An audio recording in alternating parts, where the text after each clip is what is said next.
Retreats are one of my favorite offers inside of my coaching business. In today's episode, I'm going to give you a behind the scenes look at what I do to host retreats inside my coaching practice. And stay tuned through the whole episode because I'm going to be sharing how you can be one of the attendees of our retreat coming up in September called Project Attraction. It's the best damn coach retreat experience. We have only a few spots left, and I'm going to be sharing all the details inside this week's episode. Welcome, coaches, to this week's episode of the podcast. It was maybe 6 years ago when I hired my first coaching mentor, and part of the arrangement, the deliverables, were to attend a retreat with her in Canada. Up to this point, to be quite frank, I'd never traveled anywhere solo. I'd never flown anywhere by myself. And so big first trip was going to be going out of the country to Canada to attend a retreat with 8 other women who I'd never met in my entire life, and to get led by a coach who I'd also never met in person in real life. And a lot of my friends thought I was completely crazy. My husband at one point was like, "Are you sure about this?"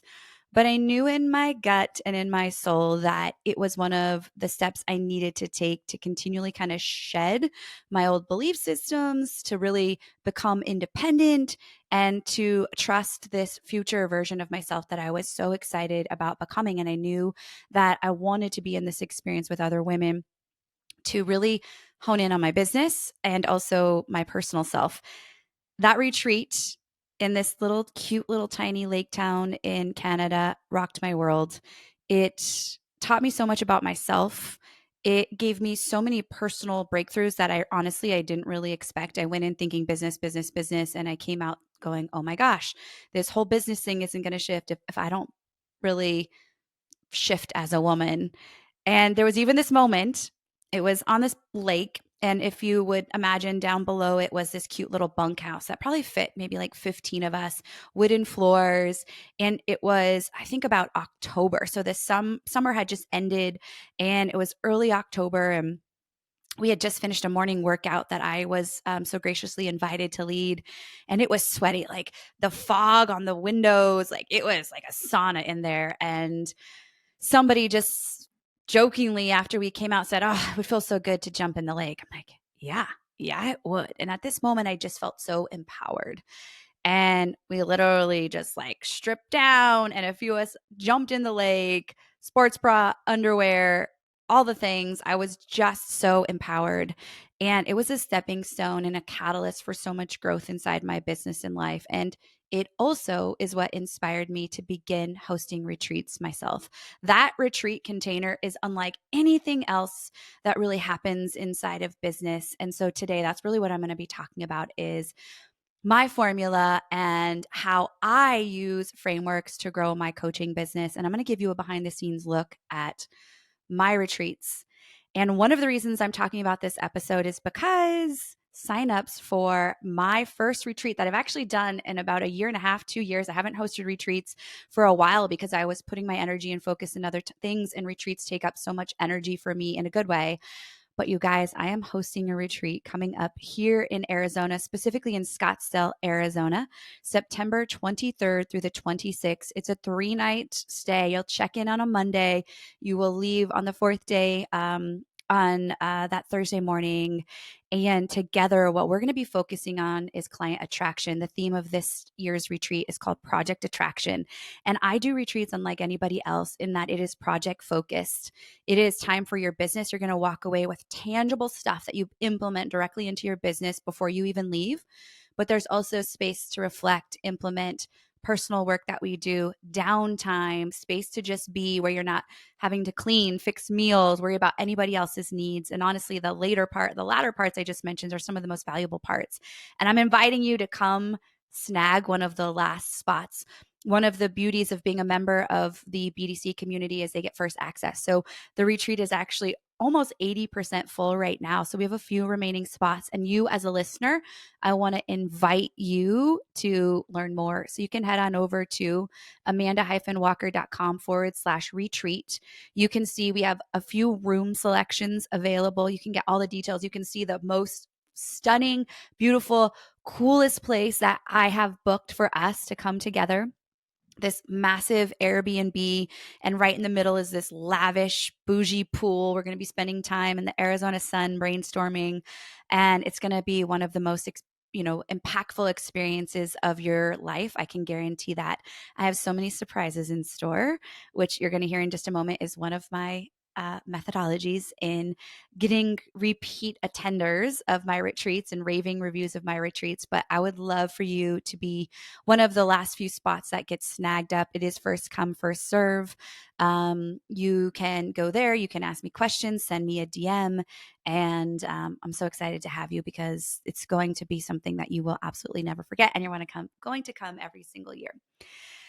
So I want to talk a little bit about today how to host a retreat inside your coaching business. And I look at retreats, for me, they are not what my business model is built around. They are supplement. They are like the cherry on the top. And as I said, I give active members of the Best Damn Coach community first dib. And I do keep my retreats personally capped at roughly 12, 13 people, just so that I can give everybody my attention. And I feel like that's been a really good sweet spot. I've had larger, smaller. In fact, this is going to be the 12th retreat that I've ever hosted. So I've been around the block and learned a few things, and I'm sharing it all with you today. So consider this like a cheat code to successful retreat planning. And so I want to talk about a couple things that you should think about if you've ever dreamt of hosting a retreat or thought about this as part of your business model. So for me, again, it's supplement. And what I want to say around retreats are, I think some people think this could be a massive revenue generating moment, and it could be depending upon how you look at the investment.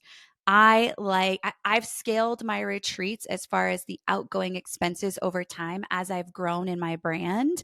But what I want to say is don't feel that this has to start lavish. This can start super simple and you can learn and grow. And so really the first thing I want you to do if you're thinking about a retreat is just defining your target audience and who this retreat is for.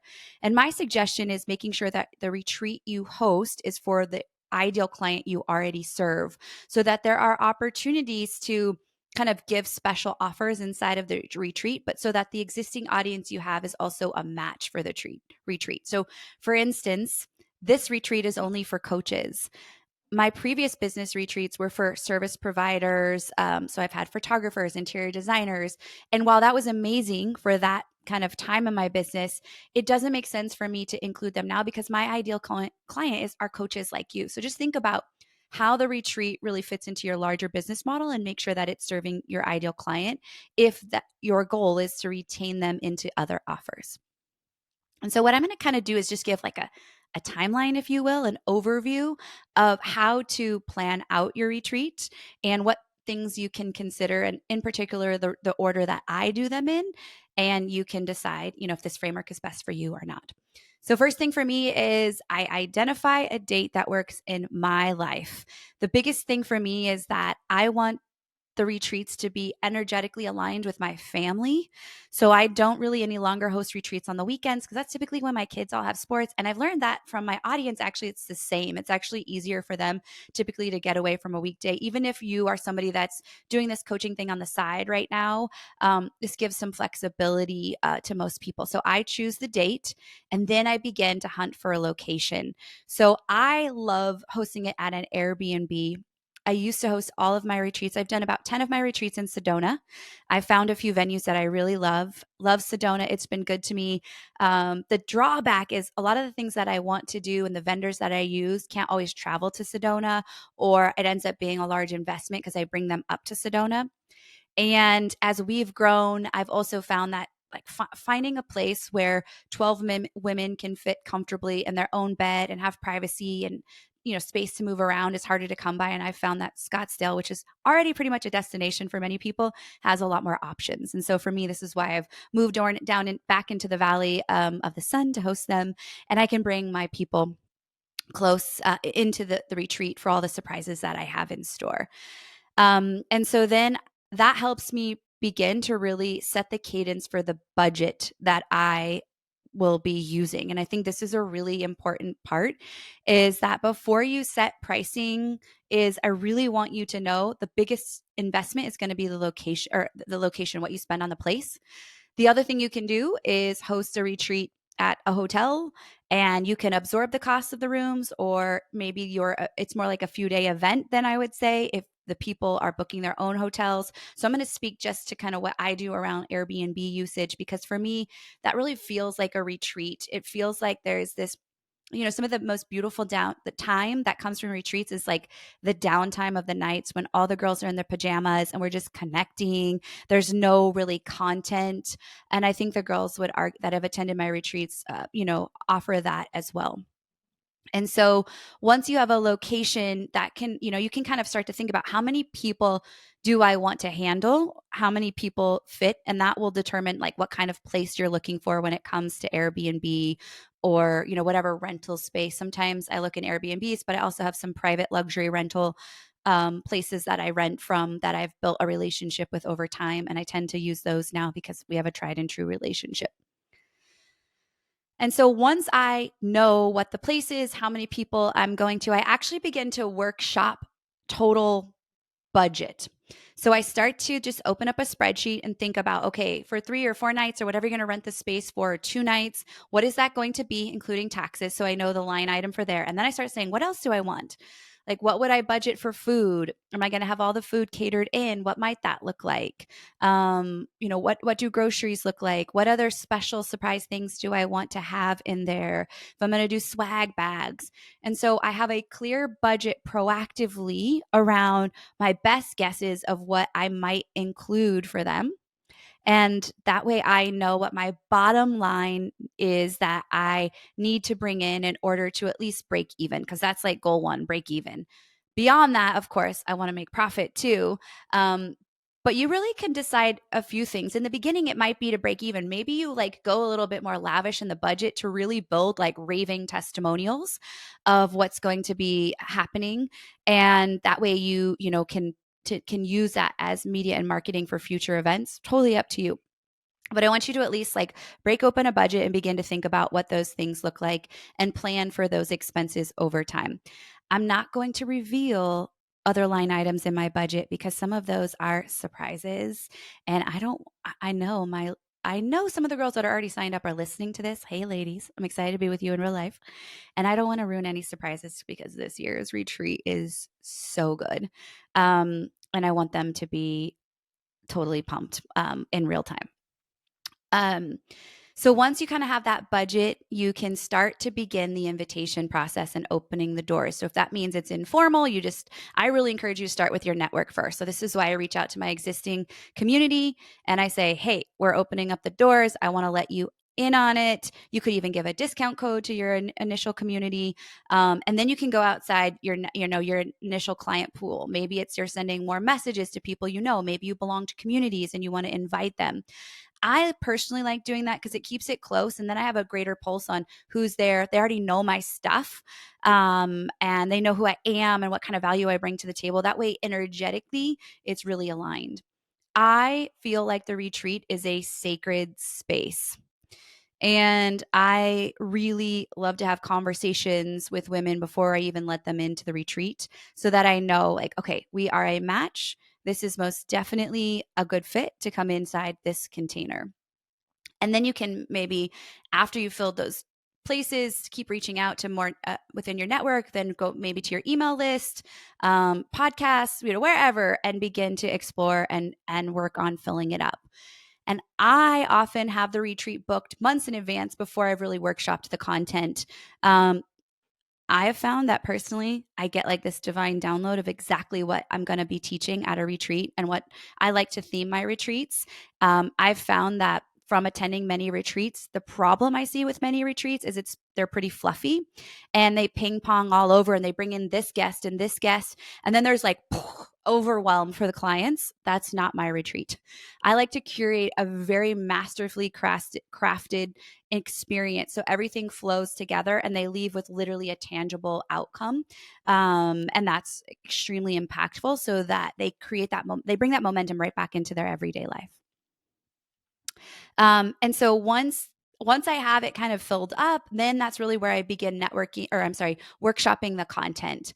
I start to structure my days. I create an itinerary first, and then I kind of go into how I'm going to build out the content. Of course, you know me, I build frameworks. So everything I do is reverse engineered. So I think about what do I want them to walk away with and how am I going to get them to have that final product in the end. And so I reverse engineer the content starting with the first night and the kickoff all the way to those 2 full days of content into the final morning and what that's going to look like. So I don't like super fluffy. I do love implementation based experiences. Because here's what comes up for me. It's kind of like the movie or the show The Bachelor or Bachelorette. As all these women come to date this one guy, and they're in this like idealistic paradise. And that's what kind of happens at retreats. You don't have all the constraints of everyday life. And so in The Bachelor, right, or Bachelorette, whichever you prefer, like they go and they date and all seems magical. And then what happens? They select the one person, they go back into real life and they're like, oh crap, this was not what I expected. That's what I don't want from my retreats. I know that the retreat experience is super relaxing and impactful and dreamy and creative. And that's what I like to create. But I also know that they got to go back to real life. And so I want to make sure that that is what I've set them up for success around. The other thing that's been a game changer for my retreats is what we call the house mom. My second retreat that I attended was here locally, and there was like 15 of us in a house, and the leader, while they were awesome and doing the best they could, the food and all the behind the scenes stuff was curated by that person. And so they were 1 minute making a salad, the next minute trying to lead. I felt strongly that she was frazzled and pulled in a million pieces. And so I realized I will never do that. I will have all of that taken care of by everybody else or somebody else or other people, because that leads to a better experience. And then I'm over here in my zone of genius serving my people, and I'm never worried about the coffee, the breakfast, the snacks, the meal being catered, the special surprises showing up, or whatever the case is. And so I actually have somebody that does all of that. And it's honestly one of the greatest pieces of feedback we get is, I loved her. She's amazing. And she happens to be my mom. So we work so well together, and she's always 10 steps ahead of me. And it's really been, and I trust her implicitly. And that's the really cool part. And so she'll be there. It's September 23rd through the 26th, being the house mom and taking care of you that attend. And it's super awesome. You'll love her as well. And so these are for me the successful components of what make a retreat something that it does two things. It builds the the expertise that you have. You've created essentially a stage for yourself in real life. It changes the chemistry and energy in a good way. You get to like hug and squeeze some of your clients in real life. Most of the retreat attendees I've never met in real life. And so it's so cool to come together and just meet and talk to them. And the third thing that it does is it does create an opportunity for you to offer a new offer or to invite them to retain into an existing offer. So a lot of people overlook, they're like, the retreat's the offer. True. And you can also offer special incentives. Typically, what I do is offer special bonuses for my retreat members or attendees going into another offer, or if they're going to stay in the same offer that I don't necessarily offer others. They've made this huge sacrifice of commitment to themselves and to their families to be there. And so I love to incentivize that. So I also just want to suggest, think about what that might look like. Do you do some special calls with them? Do you offer them something unique and special, around the retreat that's different? And for me, again, in addition to the actual preparations leading up to the event, is also you at the event. Just a couple things that are important for me is just how I take care of myself. These attendees are relying on me to show up as my best self for basically 4 days. And that means leading up to the event, I'm getting extra sleep. Sometimes I do like IV therapy to make sure I feel totally charged up. I'm getting exercise. In fact, I weave in exercise to the mornings for all of us. And I do that in a very modified way, depending on skill levels. I put my people first at the retreat always. They are the focus, their comfort, their safety, their vulnerability, their time. And so I'm constantly getting feedback. I'm watching their verbal and nonverbal cues. And I'm also open to whatever content I've created in the itinerary that it may not always go the way I planned because I might see that they need something else, or we might need a break when I didn't plan for a break. And that's also just letting you know that I think one of the greatest mistakes is people try to cram way too much into a retreat. I've learned that over time. I've had to pull back less and less. And they just love and appreciate the downtime to like ideate together, or where I can jump into small groups and ideate with them. And it's really awesome that way. So don't over plan, and build in fun.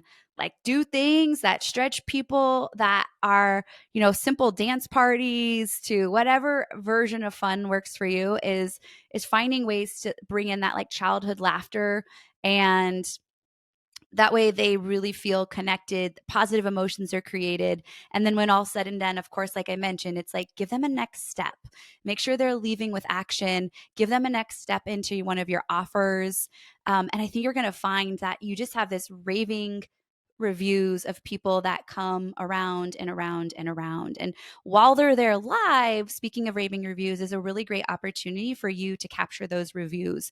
So on the spot, while they're in the energy, take some time, like give them a questionnaire, maybe set up a camera and even do it on your own. Ask them to give, some live testimonials so that you can capture that in the moment and get specific feedback, not just testimonials, but also feedback. How can I grow? How can I improve?